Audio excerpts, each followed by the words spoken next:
मा मा गा रे गा रे सा।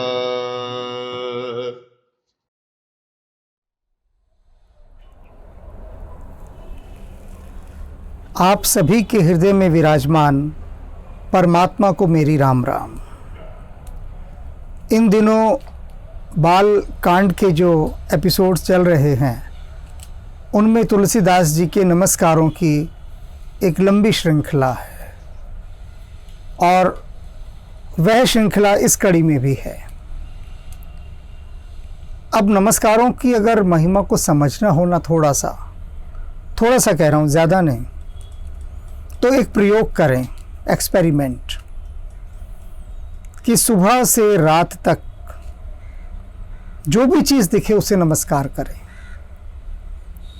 जो भी चीज़ सुबह का आरंभ होते ही जो भी आपको चीज़ सामने दिखाई दे, अगर लगे कि दुनिया पागल समझेगी तो मन ही मन नमस्कार करें। तो मन को तो कोई पढ़ नहीं पाएगा। कोई भी चीज़ हो, आपका टूथब्रश हो, पेस्ट हो, दरवाज़ा हो, खिड़की हो, कार हो, ईच एंड एवरीथिंग, जिस भी वस्तु के आप संपर्क में आए, जिसे दिखें, जिसे छुएं, मन ही मन नमस्कार करें। और आप देखेंगे कि सुबह से रात तक आपके इतने नमस्कार हो जाएंगे कि आपका पूरा भीतर का व्यक्तित्व नमस्कार होकर रह जाएगा।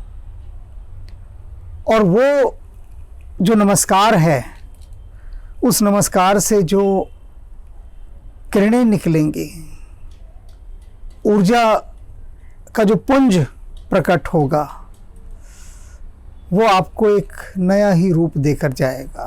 ये सिर्फ मैं एक दिन की बात कह रहा हूँ, जो कि होनी संभव नहीं है। ये भी मैं बता दूँ आपको। हो सकता है मेरी ये बात सुनकर आप कुछ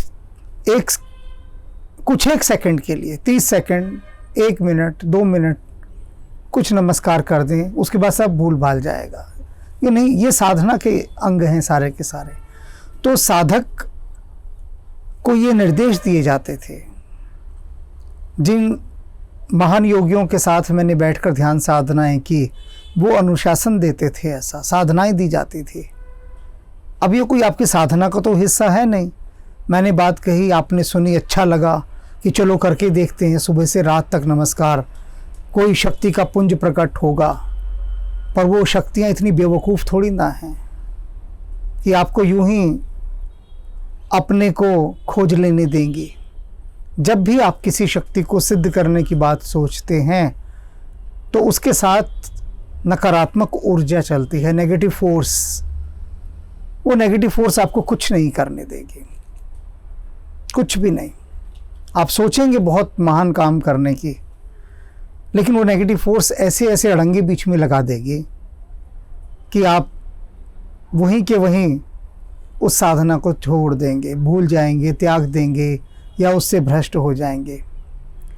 और ये साधनाएं तभी सार्थक होती हैं जब आपके साथ ध्यान मार्ग का गुरु चल रहा हो, मार्गदर्शक चल रहा हो, और आप उसकी बात हृदय की गहराइयों से सुनते हो और उनका पालन करते हो। तो चलिए, ये तो नमस्कारों की एक संक्षिप्त सी जानकारी और भूमिका थी। तो आगे देखते हैं तुलसीदास जी क्या कह रहे हैं। पुनि बंदौ सारद सुर सरिता, जुगल पुनीत मनोहर चरिता, मंजन पान पाप हर एका, कहत सुनत हर एक अविवेका। कहते मैं फिर से दोबारा से, आपने शब्द सुना होगा ना, कोटि कोटि प्रणाम, बारंबार नमस्कार। तो तुलसीदास जी भी कह रहे हैं मैं फिर से सरस्वती जी को और गंगा मैया को नमस्कार करता हूँ, इन दोनों को फिर से। और यहाँ पर दूसरा और कारण दे रहे हैं फिर से नमस्कार करने का। क्या दे रहे हैं कि जो ये दोनों ही हैं, ये संसार का कल्याण करने वाली हैं। जो सरस्वती हैं, ज्ञान की देवी हैं, आपको ज्ञान देंगी तो ज्ञान से क्या लाभ होगा कि आप केवल परमात्मा का ही गुणगान करेंगे। ज्ञान का वास्तविक लाभ यही होना चाहिए, वास्तविक उपयोग यही होना चाहिए। अन्यथा क्या होता है, आए थे हरि भजन को ओटन लगे कपास, कि जो विद्या मिली थी, जो ज्ञान मिला था, वो मिला तो इसलिए था कि हरि का भजन करें, ईश्वर का गुणगान करें, ऐसे शास्त्रों और साहित्य की रचना करें जिससे भीतर का उद्दीपन ईश्वर की ओर अग्रसर हो। लेकिन ओटन लगे कपास, लेकिन सारा ध्यान संसार की चीज़ों को एकत्रित करने में लगा गया, सब वहीं लग गया। इस नश्वर संसार में, इस फानी दुनिया की चीज़ों को ही इकट्ठा करने में आदमी लग गया। सरस्वती ने इसीलिए कृपा की थी, इसीलिए ज्ञान दिया था। लेकिन हुआ क्या कि सरस्वती की कृपा पाकर लोग और बेहतर से बेहतर चालाक होते गए, धूर्त होते गए। किस तरह से शातिर चालें चलनी हैं उसमें माहिर होते चले गए। जो ज्ञान की तलवार थी उसका इस्तेमाल संसार के नाश के लिए करना शुरू कर दिया।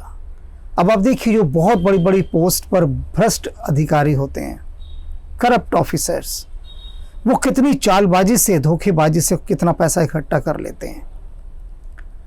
और सब जानते हैं कि वो चोर हैं, एक नंबर के धोखेबाज हैं, पैसा बेईमानी से इकट्ठा कर रहे हैं। लेकिन इतनी सफाई से वो इकट्ठा करते हैं कि सब कुछ देखते हुए भी कोई उनको कुछ कह नहीं सकता, क्योंकि अपने को इतना सेफ लेकर वो करप्शन करते हैं कि हर तरह से सेफ साइड होते हैं वो। और उनको इस चीज़ों से कोई मतलब नहीं कि क्या परमात्मा है, परमात्मा के क्या गुण हैं, क्या सत्संग है, क्या भजन है। उनकी ये दुनिया ही नहीं है, वो अपनी दुनिया में रहते हैं। और वो दुनिया एक नशे की दुनिया है, रुतबे की दुनिया है, शक्ति की दुनिया है, पावर का संसार, पैसा, शोहरत, पावर, ये दुनिया है। तो ये दुनिया क्या है कि वो ज्ञान की दुनिया थी, सरस्वती का वरदान मिला था, लेकिन उसका उपयोग गलत कर लिया। अब कहते हैं कि यदि उसका उपयोग सही उसके लिए किया होता तो अविवेक का नाश हो जाता, जो भ्रष्ट बुद्धि है वो नष्ट हो जाती। ये सरस्वती जी की ज्ञान रूपी जो तलवार है उसका सबसे बड़ा लाभ ये है कि वो ज्ञान को काट देती है। तो मैं सरस्वती जी को नमस्कार करता हूँ फिर से, और फिर से गंगा नदी को क्यों यहाँ कहते हैं मंजन पान पाप हर एका, कि ऐसा है कि गंगा जी के अंदर यदि आप स्नान करेंगे और उसका पान करेंगे, पिएंगे गंगा जल, तो दोनों तरफ से वो आपके पापों का हरण कर लेगी। थोड़ी सी भाषा को समझना होगा। एक मैं बुद्धिजीवी उनको कहता हूं जो सिर्फ दिमाग से सोचते हैं, होते ही वो हैं, मैं क्या कहता हूं। तो ऐसे एक बुद्धिजीवी ने कहा कि यार ये क्या तुम्हारी किताबों में लिखा होता है कि गंगा मैया सबके पाप हर लेती है, हैं? ये क्या मतलब उल जलूल बचकाना बातें लिखी हुई हैं, और आप लोग उनको मानते भी बड़े भक्ति भाव से हो, हाथ जोड़ देते हो गंगा मैया कि हमारे पाप हर। तो मैंने उनसे कहा, देखो जब मैं गंगोत्री में था तो वहाँ पर वैज्ञानिकों की एक टीम आई हुई थी, साइंटिस्टों की, तो वो प्रयोग कर रहे थे गंगा के जल पर। तो उस टीम के सदस्य बता रहे थे कि गंगा के जल में इतनी शक्ति है कि पीलिए के जो रोगाणु होते हैं उनको ही मार डालती है, तथा अन्य भी अनेक प्रकार के जो रोग होते हैं उन रोगों को दूर करने की शक्ति गंगा के जल में है। तो इनका रोग क्या है? तुम्हारे पाप ही तो हैं। ये इसका एक साहित्यिक नाम है, दोषों का, बीमारियों का, उनको हम पाप कहते हैं। तो आपके सारे पापों को गंगा जी काट देती है। आप गंगा जल पीजिए, रहिए गंगा के किनारे जाके, रोज़ गंगा का जल पीजिए, आधे से ज़्यादा आपकी बीमारियां समाप्त हो जाएंगी। आधे से ज़्यादा क्या, लगभग सभी बीमारियां समाप्त हो जाएंगी। हिमालय में जो योगी, महायोगी, सन्यासी ये सब रहते हैं, क्या करते हैं? गंगा का जल पी रहे हैं, उसी में स्नान कर रहे हैं। और संसार का एकमात्र गंगा का जल ही ऐसा है जो हज़ारों वर्षों तक ख़राब नहीं होता। आप कैसा भी पानी रख दीजिए वो ख़राब हो जाएगा, दूषित हो जाएगा थोड़े दिनों के बाद। जो पानी पीने की बोतलें होती है उन पर भी एक्सपायरी डेट लिखी होती है, लेकिन गंगा जल के ऊपर कोई एक्सपायरी डेट नहीं होती, वो कभी ख़राब ही नहीं होता। अब आप देखिए, जो ऐसी वस्तु, अमृत ही तो हुआ ये, कि जो कभी खराब ही ना हो। सोचो कि सारे संसार में सिर्फ एकमात्र गंगा नदी ऐसी है कि जिसका जल कभी खराब नहीं होता और आपकी अनेक बीमारियों का वो नाश कर देता है। आप उसमें स्नान करें तो आपके अनेक शारीरिक रोग जो बाहर त्वचा के हुए इत्यादि, वो सब दूर हो जाते हैं। तो है ना कितनी बड़ी शक्ति इसमें। तो इसको पीने से और स्नान करने से, दोनों प्रकार से, तो बड़ी महिमा है गंगा के जल की। ऐसे नहीं इसको देव नदी कहा गया, सुरसरिता कहा गया कि देवताओं की दी हुई नदी है, ये स्वर्ग से उतरी है, क्योंकि इस जमीनी चीज तो ऐसी नहीं हो सकती। तो कुछ तो बात है इसमें जो इस दुनिया की नहीं है, जो दूसरी दुनिया की है और जो हमारी पकड़ से बहुत बहुत बहुत ही दूर है। तो ये प्रताप है इसका। तो इसलिए तुलसीदास जी इनको फिर से नमस्कार कर रहे हैं, ये भाव है। और जिन लोगों को इन बातों पर थोड़ा भी बहुत संदेह हो रहा हो, वे कुछ दिन गंगा के तट पर जाकर रहें। और वो तट नहीं जहाँ बहुत भीड़ भाड़ है, शोर शराबा है और पूरी दुनियावी हरकतें हैं, सारे सांसारिक गहमा में गहमी है, वहाँ नहीं। थोड़ा सा ऊपर की ओर जाएं, यानी ऋषिकेश, और ऋषिकेश से थोड़ा और ऊपर गंगोत्री की तरफ। वहाँ कहीं बहुत सारे ऐसे आश्रम हैं जो बिल्कुल निर्जन, एकांत, शांत स्थान पर बने हुए हैं। उनमें सप्ताह भर रहकर आएं तो आपको लगेगा कि सच में कि गंगा की गोद में बैठना होता क्या है, हिमालय की गोद में बैठना होता क्या है। तो तब आपके हाथ भी तुलसीदास जी की तरह प्रणाम में जोड़ने लगेंगे। ये करके देखने वाली चीजें हैं। तो आगे देखते हैं क्या कहते हैं। गुरु पितु मातु महेश भवानी, प्रणहु दीन बंधु दिन दानी, सेवक स्वामी सखा सिय पी के, हित निरुपाधि सब विधि तुलसी के। अब भगवान शिव और पार्वती की वंदना करते हुए क्या कह रहे हैं कि ये दोनों मेरे माता पिता हैं। शिव पार्वती जो हैं वो मेरे माता पिता हैं। और कैसे माता पिता हैं? जो दीन बंधु हैं, कृपालु हैं, दीनों पर दया करने वाले हैं। ऐसी कृपा और ऐसी दया करते हैं। कहते हैं ना, भगवान शिव को तो जंगली एक फल फूल चढ़ाओ, बल पेत्र, बल इत्यादि चढ़ाओ, कुछ भी होते हैं ना जो बेलपत्र होता है, उसी से प्रसन्न हो जाते हैं। कोई ये नहीं है उनको कि बहुत बड़े बड़े 56 भोग चाहिए, कुछ नहीं चाहिए। एक सूखा पत्ता भी चढ़ा दिया, उससे भी वो प्रसन्न हो जाते हैं कि अपने आप को, अपने भावों को अर्पित आपने किया। तो कहते हैं ऐसे दीन बंधु जो शिव और पार्वती मेरे माता पिता हैं, मैं उनको नमस्कार करता हूँ। सेवक स्वामी सखा सिय पी के, सिय पी के, सिय पी माने उनके पिया। तो सिया के पिया कौन है? भगवान राम। और कहते हैं क्या है वो? भगवान राम के सेवक भी हैं, सखा भी हैं, भगवान शिव और पार्वती। मैं उनको नमस्कार करता हूँ। हित निरुपधि सब विधि तुलसी के।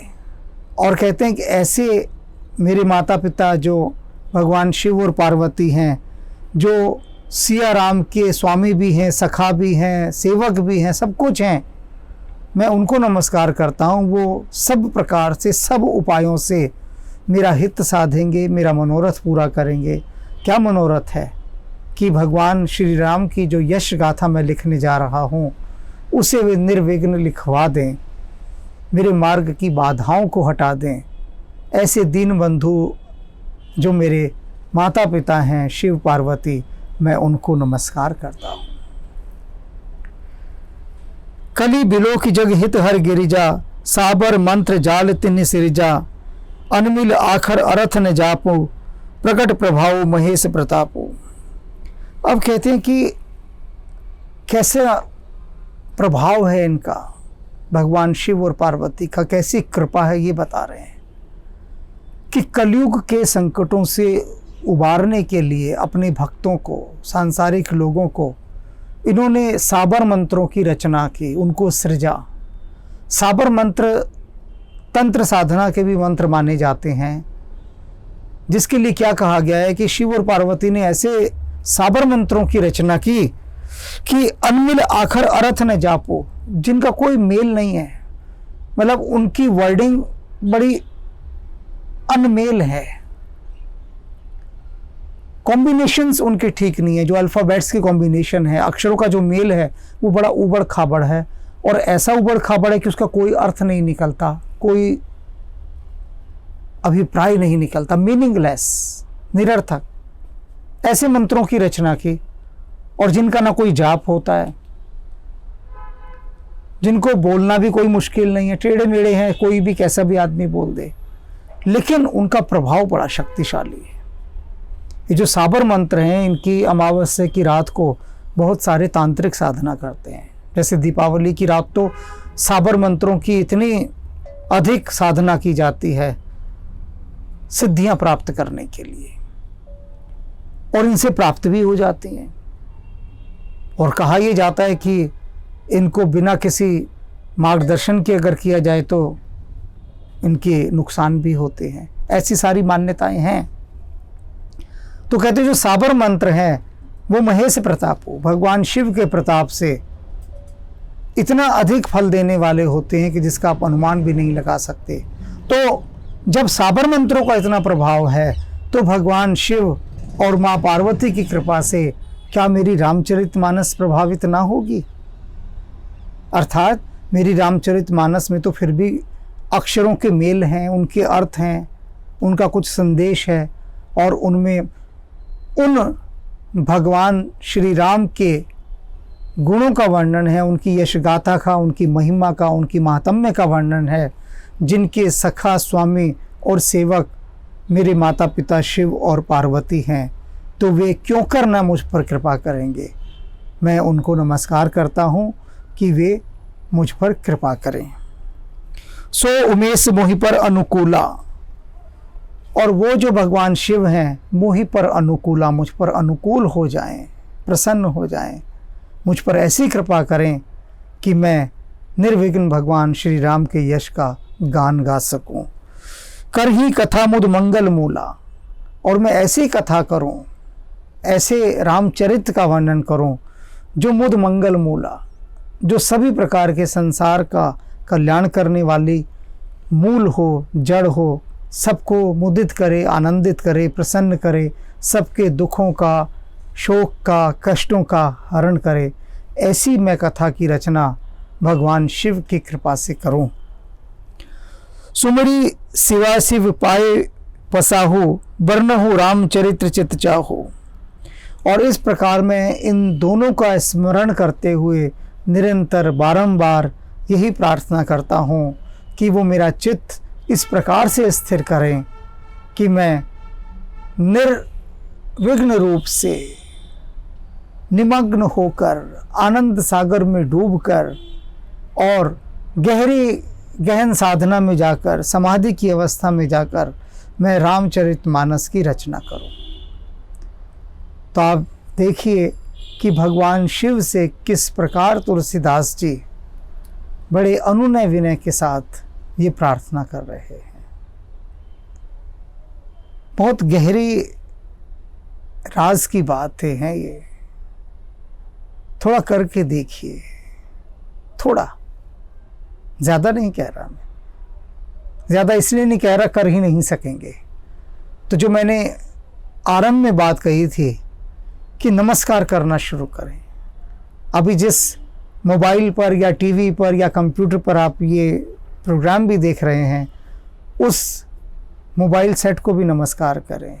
इक्विपमेंट्स जितने भी हैं, जो बिजली जिसमें बह रही है, जिसके कारण से आप देख रहे हैं, इलेक्ट्रिसिटी, उसको भी नमस्कार करें। तो सभी जड़ चेतन, इन सब चीज़ों को नमस्कार करें। तो जब ऐसा करेंगे तो शायद, अगर भाव से करेंगे तो निश्चित रूप से आपके भीतर एक ऐसी शक्ति का जन्म होगा कि जिसके लिए मैं कोई शब्द नहीं दे सकता, आप खुद ही उसे अनुभव करेंगे। तो चलते हैं इसी नमस्कारों की अनुभव की यात्रा पर। शेष नमस्कार अगली कड़ी में हम करेंगे। ये हर्षे मुनि वचन सुनी, देखी प्रीति विश्वास, चले भवानी नाई से, गए हिमाचल पास। लगे सवारन सकल सुर, वाहन विविध विमान, होई सगुन मंगल सुभद, करहि अक्षरा गान। विष्णु का कस बिहसी तब, बोली सकल दिशिराज, बिलग बिलग होई चलहु सब, निज निज सहित समाज। तन खीन को अति पीन पावन, को अपावन गति धरे, भूषण कराल कपाल कर, सब सद सुनित तन भरे। खर स्वान सुअर श्रकाल मुख गण, वेश अगणित को गने, बहु जिनस प्रेत पिशाच जोगी, जमात बरनत नहीं बने। नाचे गावई गीत परम तरंगी, भूत सब देखत अति विपरीत, बोलहि वचन विचित्र विधि। लघु लाग विधि की निपुणता, अवलोकी पुर शोभा सही। बन बाग कूप तराग सरिता, सुबग सब सक को कही। मंगल विपुल तोरण पताका, केतु ग्रह ग्रह सोहही। बनिता पुरुष सुंदर चतुर छवि, देखी मुनि मन मोहई। जगदम्बा जय अवतरी, सो पुरबर की जाई। रिद्धि सिद्धि संपत्ति सुख, नित नूतन अधिकाई। तन छार व्याल कपाल भूषण, नगन जटिल भयंकरा। संग भूत प्रेत पिशाच जोगिनी, विकट मुख रजनी चरा। जो जियत रही बरात देखत, पुण्य भरते ही कर सही। देखी ही सो उमा विवाहु, घर घर बात असी लड़कन कही। समुझी महेश समाज सब, जननी जनक मुस्काई। बाल बुझाए विविध विधि, निडर हो डरु नाही। कस की न बरु बोरा विधि, जेहि तुम ही सुंदरता दई। जो फल चाहिए सूरत रूही, सो बरबस बबुरही लगाई। तुम सहित गिरते गिरो पावक, जरो जल निधि महु परो। घरु जाऊ अपजसु होऊ, जग जीवत विवाहु न हो करो। भई विकल अबला सकल, दुखित देखी गिरि नारी। करि बिलाप रोदती बदती, सुता सनेहु संबारी। जानि लेहु मात कलंको, करुणा परिहरु अवसर नहीं। दुख सुख जो लिखा लीलार हमरे, जाब जय पाऊब तही। सुनि उमा वचन विनीत कोमल, सकल अबला सोचही। बहु भांति विधि लगाई दूषण, नयन बारी विमोचही। तेहि अवसर नारद सहित अरु ऋषि सप्त समेत, समाचार सुनी तुहिन गिरी गवने तुरत निकेत। सियवे सुसति जो कीन तेहि अपराध शंकर परिहरी। हर बिरह जाई बहोरी पितु के यज्ञ जोगा नल जरी। अब जन्मी तुमरे भवन निज पति लागी दारुण तपु किया। अस जानी संशय तजहु गिरजा सर्वदा शंकर प्रिया। सुनि नारद के वचन तब सब कर मिटा विषाद। छन मोहु व्याप्यु सकल पुर घर घर ये संवाद। गारी मधुर स्वर देहि सुंदरी व्यंग्य वचन सुनावही। भोजन करई सुर अति विलंब विनोद सुनि सचुपावही। जेवत जो बड़े आनंदु सो मुख कोटि हो न परे कहो। अचवाई दीने पान गवने बास जय जाको रहो। बोहरी मुनिन हिमवंत कहूँ लगन सुनाई आई। समय विलो की विवाह कर पठे देव बोलाई। जगु जान सन्मुख जन्म करम प्रताप पुरुषारथु महा। तेहि हेतु मैं वृष केतु सुत कर चरित छंछे संशय पही कहा। यह उमा शंभु विबाहु जे नर नारी कही जे गावही। कल्याण काज विवाह मंगल सर्वदा सुख पावही। चरित सिंधु गिरजा रमन वेद न पावही पारू। बरने तुलसीदास किमी अतिमति मंद गवारू। प्रथमई मैं कही शिव चरित बूझा मराम तुम्हार। सुचि सेवक तुम राम के रहित समस्त विकार। सिद्ध तपोधन जोगी जन सुर किन्नर मुनि वृंद। बस ही तहाँ सुकृति सकल सेवई शिव सुख कंद। जो नृप तनय न ब्रह्म किमी नारी बिरह मति बोरी। देखी चरित महिमा सुनत ब्रह्मति बुद्धि अति मोरी। बंदौ पद धरि धर निसिरु विनय करऊं कर जोरी।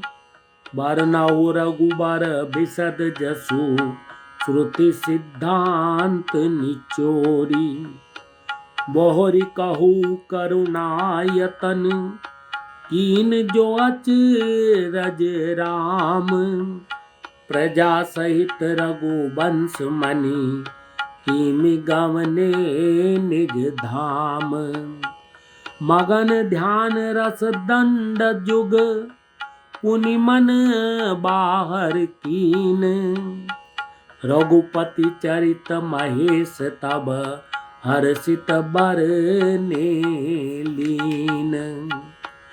राम कथा सुर धेनु सम सेवत सब सुख दानी।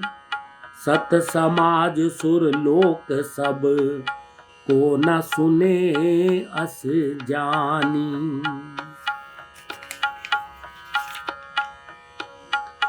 पुनि पुनि प्रभु पद कमल गही, जोरी पंकरू पानी। बोली गिरजा वचन बर, मनहु प्रेम रस सानी। ये हर से कामारी तब, शंकर सहज सुजान। बहुविधि उमहि प्रशंसि पुनि, बोले कृपा निधान। बोले कृपा निधान। मंगल करनि कलिमल हरनि, तुलसी कथा रघुनाथ की। गति कूर कविता सरित की, जो सरित पावन पाथ की। प्रभु सुजस संगति भनीति भली, होई सुजन मन भावनी। भव अंग भूति मसान की, सुमिरत सुहावनी पावनी। मंगल करनि कलिमल हरनि, तुलसी कथा रघुनाथ की। गति कूर कविता सरित की, जो सरित पावन पाथ की। तुलसी कथा रघुनाथ की, तुलसी कथा रघुनाथ की।